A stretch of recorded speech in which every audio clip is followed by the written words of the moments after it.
नमस्कार दोस्तों, welcome to my YouTube channel Nancy success classes. आज मैं आप सभी लोगों के लिए हिंदी में वर्णमाला व विराम चिन्ह से संबंधित महत्वपूर्ण क्वेश्चन लेकर आए हूँ। तो देखिए दोस्तों, वर्णमाला से संबंधित क्वेश्चन हर कंपटीशन की परीक्षाओं में पूछे जाते हैं। जैसे ग्रुप डी हुआ, आरआरबी एनटीपीसी हुआ, एसएससी एग्जाम हुआ, यूपीपी, बिहार पुलिस और सभी कंपटीशन की परीक्षाओं में पूछे जाते हैं। तो दोस्तों, आप लोग हमारे इस वीडियो को जरूर देख लीजिए। आज का हमारा टॉपिक है वर्णमाला व विराम चिन्ह से संबंधित महत्वपूर्ण क्वेश्चन। तो देखिए दोस्तों, हमारा पहला क्वेश्चन दिया है कि निम्नलिखित में से कौन सा मूल दीर्घ स्वर नहीं है। निम्नलिखित में से कौन मूल दीर्घ स्वर नहीं है। आइए दोस्तों, हम इसे बताने से पहले आप सभी लोगों को मूल स्वर, दीर्घ स्वर, स्वर व्यंजन और सभी व्यंजनों के प्रकार के बारे में बता देते हैं पहले। तो देखिए दोस्तों, स्वर वे होते हैं जिनके उच्चारण में बिना किसी वर्ड की सहायता से बोले जाते हैं। जो वर्ड बिना किसी वर्ड की सहायता से बोले जाते हैं उन्हें हम स्वर कहते हैं। जो वर्ड बिना किसी वर्ड की सहायता से बोले जाते हैं उन्हें हम स्वर कहते हैं। और देखिए दोस्तों, हिंदी में स्वरों की कुल संख्या मुख्यतः स्वरों की संख्या 11 होती है। और व्यंजन क्या होते हैं, व्यंजन का परिभाषा हो जाएगा कि जो स्वर की सहायता से बोले जाते हैं। जो वर्ड स्वर की सहायता से बोले जाते हैं उन्हें हम व्यंजन कहते हैं। और हिंदी वर्णमाला में व्यंजनों की मुख्यतः संख्या 33 होती है। हिंदी वर्णमाला में व्यंजनों की संख्या 33 होती है। तो देखिए दोस्तों, जब भी आप लोगों से क्वेश्चन पूछेगा कि हिंदी वर्णमाला में स्वरों की संख्या और व्यंजनों की संख्या कितनी होती है, तो आप बताएंगे कि हिंदी वर्णमाला में स्वरों की संख्या 11 तथा व्यंजनों की संख्या 33 होती है। और यदि पूछे कि हिंदी वर्णमाला में कुल वर्णों की संख्या कितनी होती है, तो आप बताएंगे हिंदी वर्णमाला में कुल वर्णों की संख्या 52 होती है। हिंदी वर्णमाला में कुल वर्णों की संख्या 52 होती है। और देखिए दोस्तों, हम आगे आप लोगों को मूल स्वर यानी कि स्वरों के प्रकार में बताएंगे। तो देखिए दोस्तों, स्वर 3 प्रकार के होते हैं। नंबर 1 हमारा होता है ह्रस्व स्वर, नंबर 2 दीर्घ स्वर और नंबर 3 प्लुप्त स्वर होता है। तो देखिए दोस्तों, ह्रस्व स्वर को ही मूल स्वर कहते हैं। ह्रस्व स्वर को मूल स्वर कहते हैं। और ह्रस्व स्वरों की संख्या 4 होती है। तो हम लिखेंगे इनकी संख्या 4 होती है। इनकी संख्या, ह्रस्व स्वरों की संख्या 4 होती है। और हमारे ह्रस्व स्वर कौन कौन से होते हैं। तो देखिए दोस्तों, हिंदी वर्णमाला में ह्रस्व स्वर 4 प्रकार के होते हैं जिनकी संख्या 4 होती है। छोटा आ होता है, छोटी, छोटाऊ और री। छोटा, छोटी, छोटाऊ और री, यह हमारे ह्रस्व स्वर हैं। और देखिए दोस्तों, यदि पूछे कि ह्रस्व स्वर को और किस स्वर के नाम से जाना जाता है, तो देखिए दोस्तों, ह्रस्व स्वर को ही मूल स्वर के नाम से भी जाना जाता है। ह्रस्व स्वर को मूल स्वर ही कहते हैं। और ह्रस्व स्वरों की संख्या 4 होती है। ह्रस्व स्वरों की संख्या 4 होती है। और हमारे ह्रस्व स्वर कौन कौन से हैं, तो छोटा है, छोटी है, छोटाऊ है और री। फिर देखिए दोस्तों, हमारा दूसरा नंबर होता है दीर्घ स्वर यानी कि गुरु स्वर। दीर्घ स्वर को हम दूसरा नाम है गुरु स्वर। तो देखिए दोस्तों, दीर्घ स्वर क्या होता है। और यदि ह्रस्व स्वर का आप लोग को कभी डिफिनीशन पूछे तो आप बताएंगे कि जिन स्वरों के उच्चारण में एक मात्रा का समय लगता है, जिन स्वरों के उच्चारण में एक मात्रा का समय लगता है उसे ह्रस्व स्वर कहते हैं। देखिए दोस्तों, और हिंदी वर्णमाला में ह्रस्व स्वरों की संख्या 4 होती है। और ह्रस्व स्वर को मूल स्वर के नाम से भी जाना जाता है। तो ह्रस्व स्वरों की संख्या 4 हो जाएंगी। और हमारे ह्रस्व स्वर हैं छोटा, छोटी, छोटाऊ और री। फिर देखिए दोस्तों, हमारा दूसरा होता है दीर्घ स्वर यानी कि गुरु स्वर। दीर्घ स्वर को हम गुरु स्वर भी कहते हैं। तो देखिए दोस्तों, दीर्घ स्वर का डिफिनीशन हो जाएगा परिभाषा की जिन स्वरों के उच्चारण में ह्रस्व स्वर से 2 गुना समय लगता है, जिन स्वरों के उच्चारण में ह्रस्व स्वर से 2 गुना समय लगता है उसे दीर्घ स्वर कहते हैं। और दोस्तों, दीर्घ स्वरों की संख्या 7 होती है। तो हम इसमें लिखेंगे कि इनकी संख्या 7 होती है। दीर्घ स्वरों की संख्या 7 होती है। तो लिखेंगे इनकी संख्या 7 होती है। तो दीर्घ स्वर हमारे कौन कौन से हैं। तो देखिए दोस्तों, बड़ा है, बड़ी है, बड़ाऊ है, ए है, ऐ है, ओ है और औ है।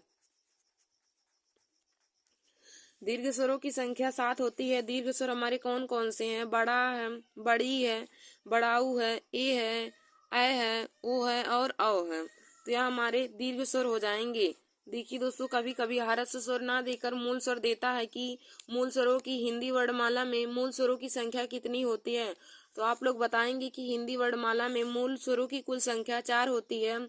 और यदि पूछे कि दीर्घ स्वर यानी कि गुरु स्वरों की संख्या हिंदी वर्णमाला में कितनी होती है, तो दोस्तों मूल स्वरों, दीर्घ स्वरों या फिर गुरु स्वरों की संख्या हिंदी वर्णमाला में 7 होती हैं। फिर देखिए दोस्तों, आगे हम आप लोग को बताएंगे अंतस्थ व्यंजन। अंतस्थ व्यंजन कौन कौन से होते हैं और इनकी संख्या हिंदी वर्णमाला में कितनी होती है। तो देखिए दोस्तों, अंतस्थ स्वरों की संख्या, अंतस्थ व्यंजनों की संख्या हिंदी वर्णमाला में 4 होती है। तो हम इसमें लिखेंगे कि इनकी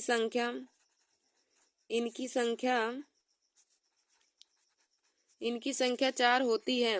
अंतस्थ व्यंजन हिंदी वर्णमाला में 4 होते हैं।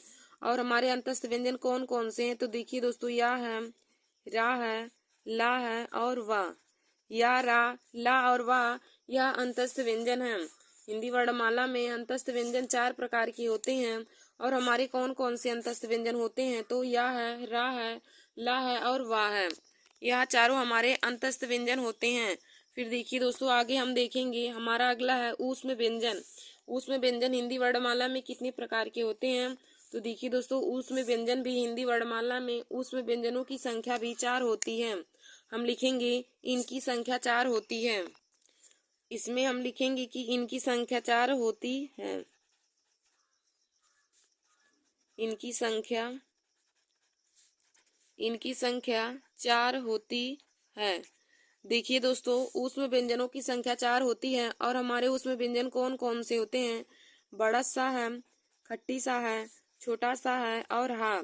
बड़ा सा, खट्टी सा, छोटा सा, हा, यह हमारे ऊष्म व्यंजन होते हैं। ऊष्म व्यंजनों की संख्या हिंदी वर्णमाला में 4 होती है।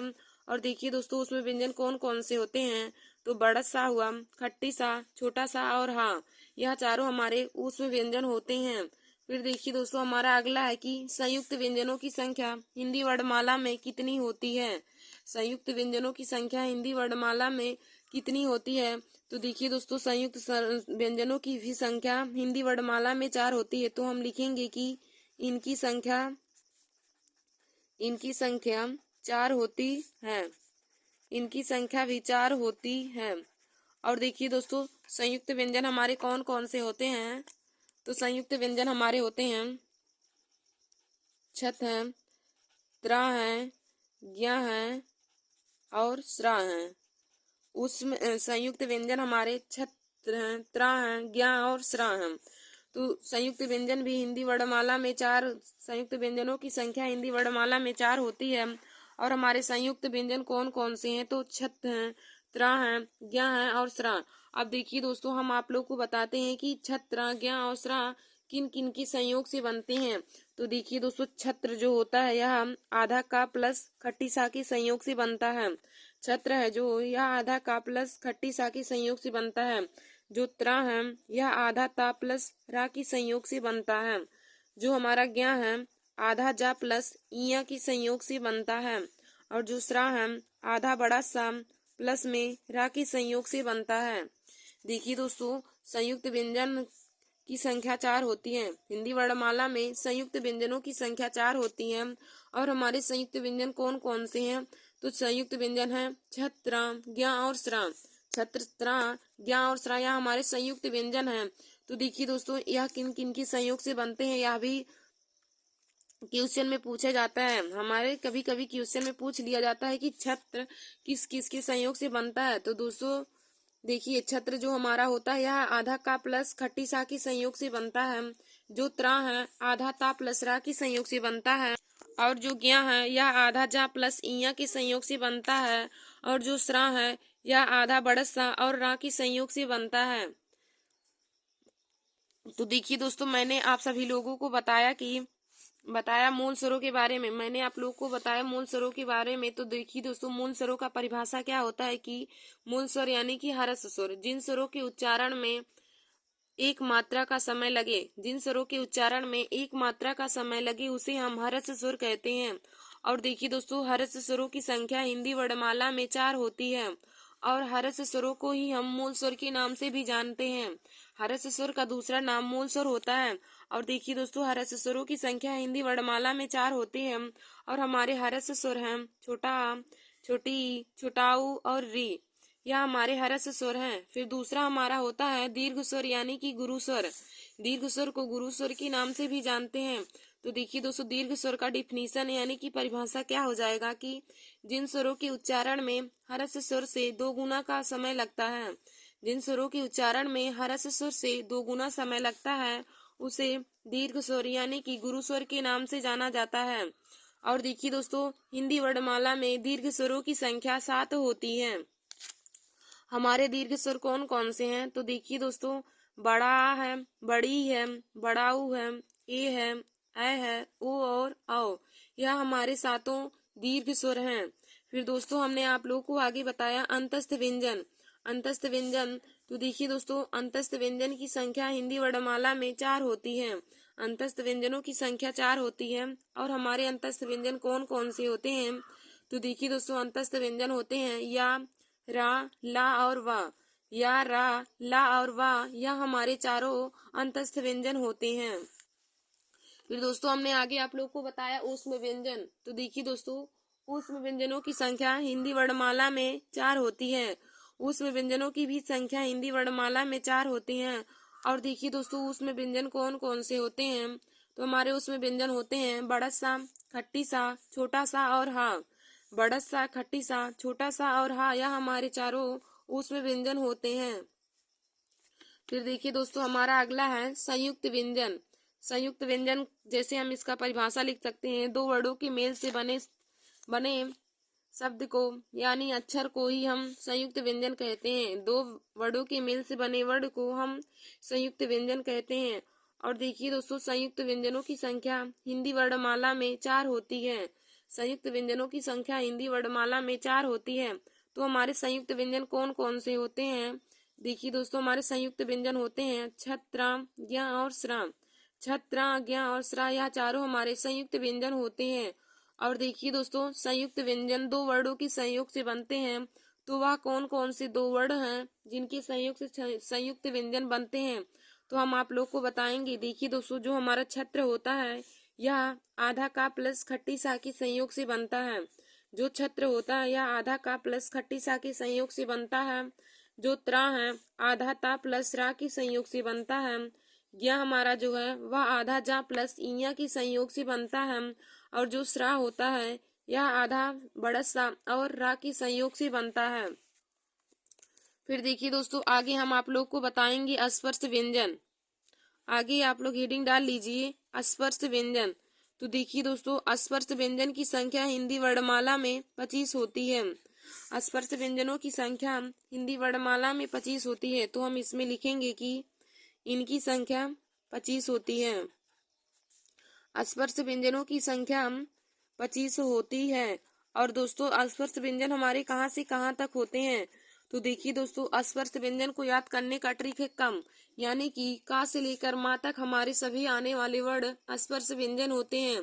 का से लेकर माँ तक आने वाले सभी वर्ड हमारे अस्पर्श व्यंजन होते हैं। तो का वर्ग से लेकर पा वर्ग तक के सभी वर्ड अस्पर्श व्यंजन की संख्या में आते हैं। और अस्पर्श व्यंजनों की संख्या 25 होती है। अस्पर्श व्यंजनों की संख्या 25 होती है।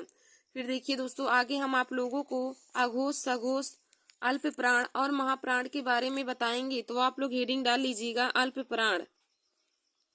आप लोग हेडिंग डालिए अल्प प्राण। तो देखिए दोस्तों, अल्प प्राण ज्ञात करने का हम आप लोगों को ट्रिक बताते हैं कि अल्प प्राण ज्ञात करने का ट्रिक हमारा होता है 135। अल्प प्राण ज्ञात करने का ट्रिक होता है 135। 135 का मतलब क्या हो जाएगा दोस्तों? देखिए, अल्प प्राण 135 का मतलब हो जाएगा कि किसी भी वर्ग का पहला अक्षर, तीसरा अक्षर और पांचवा अक्षर। किसी भी वर्ग का पहला अक्षर, तीसरा अक्षर और पांचवा अक्षर यह हमारे सभी अल्प प्राण होते हैं।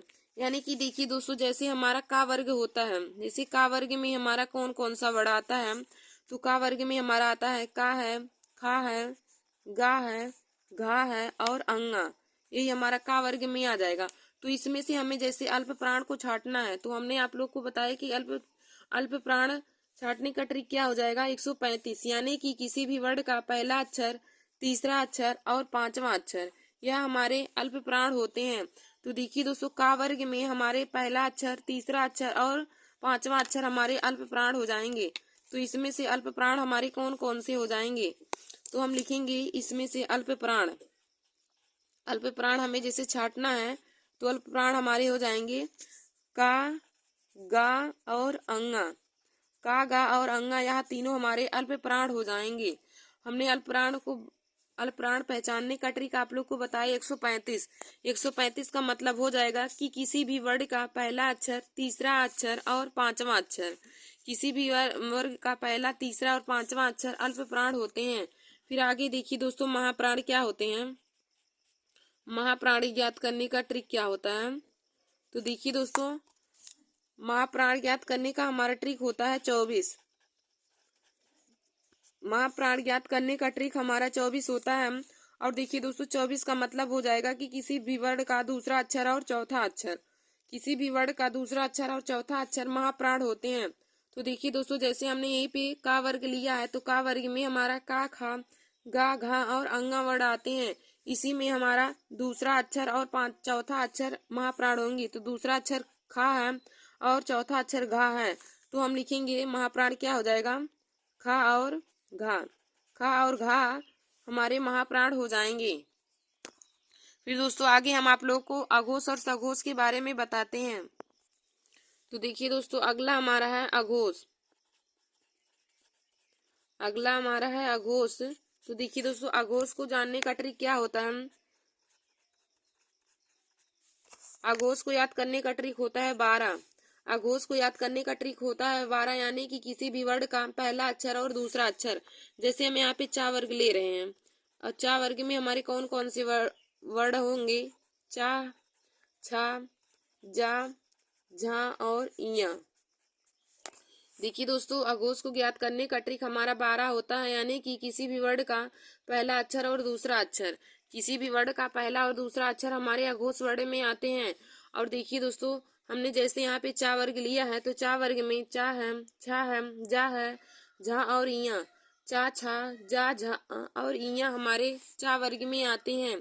तो देखिए दोस्तों, इसी में से हमारा पहला और दूसरा अक्षर हमारे अघोष हो जाएंगे। तो पहला अक्षर चा है और दूसरा छा है, तो अघोष वर्ड हमारे हो जाएंगे, अघोष वर्ड इसमें से हो जाएंगे चा और छा। अघोष वर्ड हो जाएंगे चा और छा। फिर देखिए दोस्तों, हमारा दूसरा होता है सघोष। दूसरा सघोष होता है, और सघोष को याद करने का ट्रिक क्या होता है, तो देखिए दोस्तों, सघोष को याद करने का ट्रिक 345 होता है। सघोष को याद करने का ट्रिक 345 होता है। और 345 का मतलब क्या हो जाएगा, देखिए दोस्तों, 345 का अर्थ हो जाएगा कि किसी भी वर्ड का तीसरा अक्षर, चौथा अक्षर और पांचवा अक्षर, किसी भी वर्ड का तीसरा अक्षर, चौथा अक्षर और पांचवा अक्षर हमारे सघोष वर्ड होते हैं। तो देखिए दोस्तों, जैसे हमने यहाँ पे चा वर्ग लिया है, तो चा वर्ग में हमारा हो जाएगा चा, छा, जा, झा और इया। चा, छा, जा, झा और इया हमारे यहाँ सघोष वर्ड होते हैं। तो देखिए दोस्तों, इसमें से तीसरा वर्ड, चौथा वर्ड और पांचवा वर्ड यह हमारे सघोष व्यंजन हो जाएंगे। तो छा, जा, जा, झा, इया हमारे सघोष वर्ड हो जाएंगे, जा, झा, इया, यह हमारे सघोष वर्ड हो जाएंगे। तो दोस्तों, आशा करती हूँ कि आप लोगों को अल्प प्राण, महाप्राण, सघोष और अघोष के बारे में बहुत अच्छे से पता चल गया होगा। तो देखिए दोस्तों, हमने आप लोग को बताया कि अल्प प्राण ज्ञात करने का ट्रिक क्या होता है। तो अल्प प्राण ज्ञात करने का ट्रिक होता है 135। अल्प प्राण ज्ञात करने का ट्रिक 135 होता है। 135 का अर्थ क्या होता है कि किसी भी वर्ड का पहला अक्षर, तीसरा अक्षर और पांचवा अक्षर, किसी भी वर्ग का पहला अक्षर, तीसरा अक्षर और पांचवा अक्षर यहाँ हमारे अल्प प्राण होते हैं। और देखिए दोस्तों, हमारा अगला हमने आप लोग को बताया था, जैसे हमने यहाँ पे उदाहरण भी लिया, जैसे हमने का वर्ग लिया है, तो का वर्ग में हमारे का, खा, गा, घा और अंगा, यही पांचों वर्ड आते हैं। तो इसी में से हमें अल्प प्राण को छांटना है। तो हमने आप लोग को अल्प प्राण छांटने का ट्रिक बताया है 135। तो इसमें से हमारा यानी कि पहला अक्षर, तीसरा अक्षर और पांचवा अक्षर हमारा अल्प प्राण होगा। तो देखिए दोस्तों, पहला अक्षर का है, तीसरा अक्षर गा है और पांचवा अक्षर अंगा। तो का, गा और अंगा हमारे अल्प प्राण हो जाएंगे। फिर देखिए दोस्तों, अगला हमारा है, हमने आप लोग को बताया महाप्राण। तो महाप्राण ज्ञात करने का ट्रिक क्या होता है? 24। महाप्राण ज्ञात करने का ट्रिक होता है 24, यानी कि किसी भी वर्ण का दूसरा अक्षर और चौथा अक्षर महाप्राण होते हैं। किसी भी वर्ग का दूसरा अक्षर और चौथा अक्षर महाप्राण होते हैं। देखिए, जैसे हमने यहाँ पे का वर्ग ही लिया है, तो का वर्ग में का, खा, गा, घा और अंगा यह हमारे सब आते हैं। तो दोस्तों, इसी में से हमारा दूसरा और चौथा वर्ण महाप्राण हो जाएंगे, यानी कि जो खा है और घा या दूसरा और चौथा अक्षर है, तो यह हमारे महाप्राण हो जाएंगे। तो दोस्तों, अल्प प्राण ज्ञात करने का ट्रिक 135 होता है और महाप्राण ज्ञात करने का ट्रिक 24 होता है। 135 का मतलब किसी भी वर्ण का पहला अक्षर, तीसरा अक्षर और पांचवा अक्षर। और दोस्तों, 24 का मतलब किसी भी वर्ण का दूसरा अक्षर और चौथा अक्षर जो होंगे वह महाप्राण होंगे। फिर दोस्तों, हमने आगे आप लोगों को अघोष और सघोष के बारे में बताया। तो हमने आप लोग को बताया कि अघोष को ज्ञात करने का ट्रिक क्या हो जाएगा हमारा? अघोष को ज्ञात करने का ट्रिक 12 हो जाएगा, यानी कि किसी भी वर्ग का पहला अक्षर और दूसरा अक्षर हमारे अघोष होंगे। किसी भी वर्ग का पहला अक्षर और दूसरा अक्षर हमारे अघोष होंगे। देखिए, हमने जैसे यहाँ पे चा वर्ग ही लिया है, तो चा वर्ग में हमारे कौन कौन से वर्ड आते हैं? चा है, छा है, जा है, झा है और इया। चा, छा, जा, झा, इया या हमारे अघोष वर्ड होते हैं। और दोस्तों, इसी में हमारा पहला वर्ड और दूसरा वर्ड हमारे अघोष हो जाएंगे। तो दोस्तों, चा, छा हमारे पहले और दूसरे वर्ड हैं, तो अघोष वर्ड यही हो जाएंगे। फिर हमने आगे आप लोग को बताया सघोष वर्ण। तो सघोष क्या होते हैं? सघोष का ट्रिक होता है 345। सघोष को ज्ञात करने का ट्रिक है 345, यानी किसी भी वर्ण का तीसरा अक्षर, चौथा अक्षर और पांचवा अक्षर। तो दोस्तों, चा वर्ग में हमारा तीसरा अक्षर, चौथा अक्षर और पांचवा अक्षर है जा है, झा है, इया। तो जा, झा, इया हमारे सघोष वर्ण हो जाएंगे। तो देखिए दोस्तों, आज हमने आप सभी लोगों को हिंदी में मूल स्वरों के बारे में, दीर्घ स्वर के बारे में, अंतस्थ व्यंजन, ऊष्म व्यंजन, संयुक्त व्यंजन, स्पर्श व्यंजन, अल्प प्राण, महाप्राण, अघोष और सघोष के बारे में बताया है। तो दोस्तों, आशा करती हूँ कि आप लोगों को आज का हमारा यह वीडियो समझ में आया होगा। धन्यवाद दोस्तों। ऐसे ही हमारे वीडियो को देखने के लिए और हिंदी, जीके और मैथ के महत्वपूर्ण टॉपिक को पाने के लिए आप सभी लोग हमारे YouTube channel Nancy success classes को सब्सक्राइब कर लीजिए और अपने दोस्तों में शेयर करना ना भूलिए। देखिए दोस्तों, आज का हमने जो टॉपिक लिया है यह वर्णमाला से संबंधित बहुत ही महत्वपूर्ण है। वर्णमाला से संबंधित इसी से ही क्वेश्चन हर बार ही हर कंपटीशन की परीक्षाओं में पूछे जाते हैं। तो देखिए दोस्तों, जैसे ग्रुप डी हुआ, RRB, NTPC, UPP या सभी कंपटीशन की परीक्षाओं में पूछे जाते हैं। तो आप सभी लोग हमारे इस वीडियो को जरूर देख लीजिए। धन्यवाद दोस्तों।